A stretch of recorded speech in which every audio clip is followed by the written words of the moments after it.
और इस बीच एक और बड़ी खबर आ रही है। यूक्रेन और रूस युद्ध पर एक और बड़ी खबर। अमेरिका ने यह दावा किया है कि यूक्रेन अब रूस के कब्जे से अपने इलाकों को छुड़ाने के लिए पूरी तरह से तैयार है और इसी कड़ी में उसने निकोलेव में अपना कब्जा कायम कर रखा है। और जबकि पूर्वी यूक्रेन के एक और शहर से रूसी सेना को खदेड़ने की तैयारी हो चुकी है और ये बड़ा दावा किया है अमेरिका के रक्षा मंत्रालय ने यूक्रेन पर। अमेरिका का ये बड़ा दावा है जहां पर रूसी सेना को खदेड़ने की तैयारी की जा रही है, ये उसका कहना है। और यूक्रेन की सेना पूरी तरीके से तैयार है, अमेरिका का ये कहना है, क्योंकि ऐसे कई सारे क्षेत्र हैं यूक्रेन में जहां पर कब्जा कर लिया है अब रूस ने।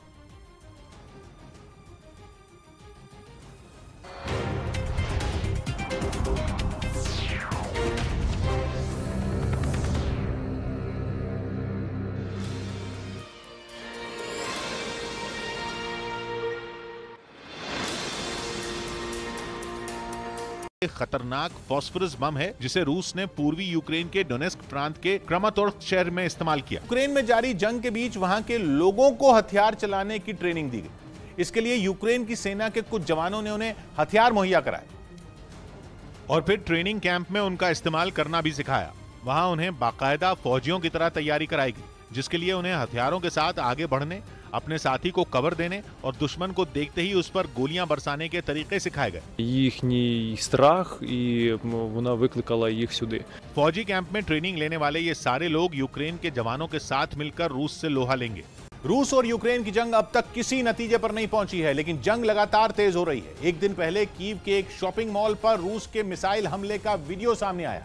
इस वीडियो के सामने आने के बाद यह कहा जाने लगा था कि रूस इस लड़ाई में अब आम नागरिकों की सुरक्षा की भी परवाह नहीं कर रहा, इसलिए शॉपिंग मॉल जैसी जगहों पर हमले हो रहे हैं। लेकिन अब रूस ने उसी हमले से जुड़े कुछ वीडियो जारी किए। रूस का दावा है कि जिस शॉपिंग मॉल पर हमला किया गया उसमें यूक्रेन की फौज का खुफिया ठिकाना था, जिसके बाद रूसी फौज ने मॉल को निशाने पर लिया। जारी किए गए वीडियो में रूस के ड्रोन हवा में मॉल की निगरानी करते नजर आए। रूस ने मॉल के 5 अलग अलग हिस्सों को टारगेट किया और फिर बम बरसाए। आसमान से रूस ने मॉल के ऊपरी हिस्से को निशाना बनाया और मिसाइल गिराई।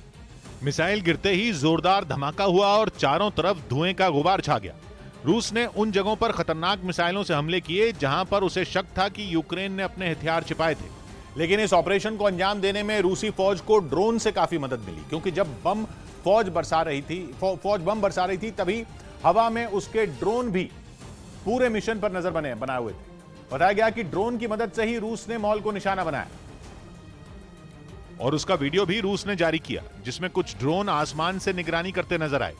वीडियो में यह दिखा कि रूस की सेना जहां कीव में हमले कर रही थी, वहीं यूक्रेन का एक मिसाइल लॉन्चर भी रूसी फौज को नुकसान पहुंचा रहा था। लेकिन ड्रोन ने उसे भी ट्रैक कर लिया और जैसे ही हमला करने के बाद यूक्रेन का यह मिसाइल लॉन्चर अपने ठिकाने की तरफ बढ़ा, ड्रोन भी उसका पीछा करता दिखा। थोड़ी देर बाद यह मिसाइल लॉन्चर एक मॉल के पास पहुंचा। दावा किया गया कि यह दोबारा मिसाइल लोड करने के लिए वहां गया था, लेकिन इससे पहले ही रूसी सेना ने मिसाइल लॉन्चर के साथ मॉल को भी उड़ा दिया। वहीं यूक्रेन के डोनेस्क शहर पर कब्जे की लड़ाई तेज हो गई। इस शहर के मरिनका इलाके में रूस के समर्थन वाले अलगाववादियों और यूक्रेन की सेना के बीच भीषण जंग जारी है, जिसके तहत रूस के समर्थन वाले अलगाववादियों ने एक बार फिर डोनेस्क के मरिनका इलाके पर ताबड़तोड़ हमले किए। इन हमलों का एक वीडियो रूस के रक्षा मंत्रालय की तरफ से जारी किया गया, जिसमें दिखा कि मरिनका इलाके के कई मकान भीषण बमबारी में तबाह हो गए। वहां चारों तरफ बर्बादी के निशान दिखाई दिए। इस बीच बमों और गोलियों की आवाज से पूरा इलाका गूंज उठा। रूस का